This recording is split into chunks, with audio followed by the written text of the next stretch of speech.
Hey everybody. This week I'm wrestling with the humanity of Jesus. You know, it's something that at times, we do have that season of Christmas where we set aside for us to think about the fact that God became flesh and dwelled among us, which is absurd, frankly, which is incomprehensible that the infinite would become finite.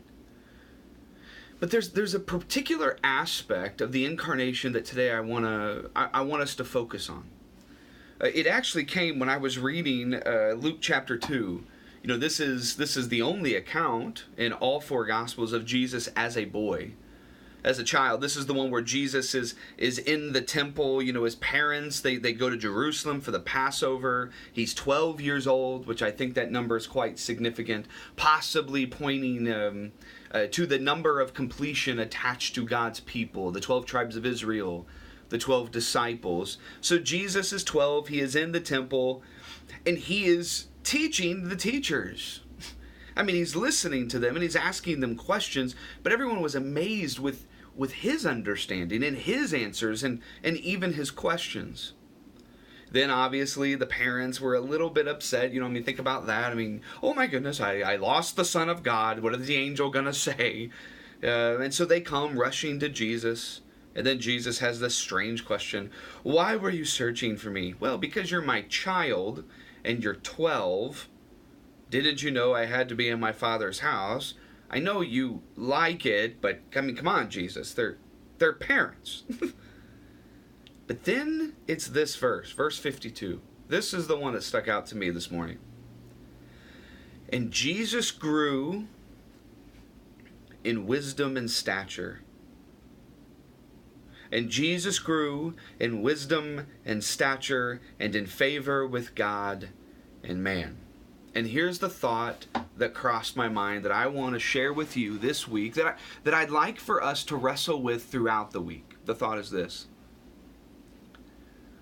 Our God doesn't skip steps. Our God refuses to skip steps. You know, it's one of the things that's interesting to me is that in the church today, a lot of times whenever we talk about Jesus and what we are thankful for the cross, and we should be. I mean, we definitely should be. The cross is the, substitution, the sacrifice for our sins.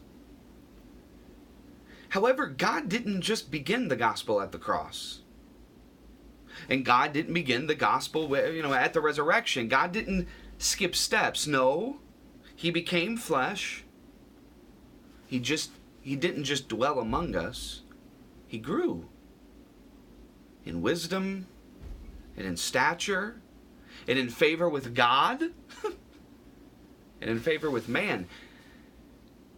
I like to skip steps. As a matter of fact, at the end of every semester, I catch myself. It becomes a discipline for me not to wish the days away. To not be in those modes where I'm going like, oh, if just Christmas break will get here, or oh, if just summer will get here. Just longing for what it is I don't like to go away, so that then I can get to what I really want. But I made a commitment based off of passages like this, that I will not wish the day away. Why? Because we have bought into the lie that the goal is the true treasure. When in reality, it is the process and the journey to get to the goal where God does his greatest work. This is the mistake that Adam and Eve made in the Garden of Eden. When they grasped for the fruit, they thought the goal to become like God was more important than the steps to actually be shaped further into his image. It is the journey. It is the process that is the jewel. Not just the end. Not the goal. Here's one of the things that becomes quite frightening if the goal is the only thing that matters for us. We get to a point where we believe. We don't just say, we actually believe that the end, the goal, justifies the means.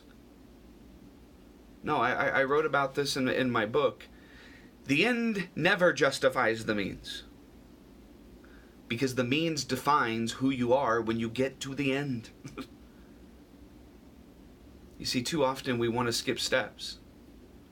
Too often we think that the goal is so precious, it is so valuable, that it is the only point of why we are doing what we are doing. That we are willing to actually wish away the day, to skip steps, and to just seize, grasp, take the goal. But then I come to passages like Luke 2:52. And Jesus grew in wisdom and stature, and in favor with God and man. You see, our God doesn't skip steps. Not when he came here, and not as he transforms us. You know, oftentimes it's easy, for me at least, maybe this isn't for you, but for me it's easy to get frustrated with the movement or lack thereof of God. I want my transformation, and I want it now. I want to say a prayer, open my eyes, and everything that I desire for myself to be completed. But I serve a God that refuses to skip steps. I serve a God that knows what it is that I can take. He knows how long it is I can endure. He knows that if he moves too quickly, that if he skips steps, that it will destroy me.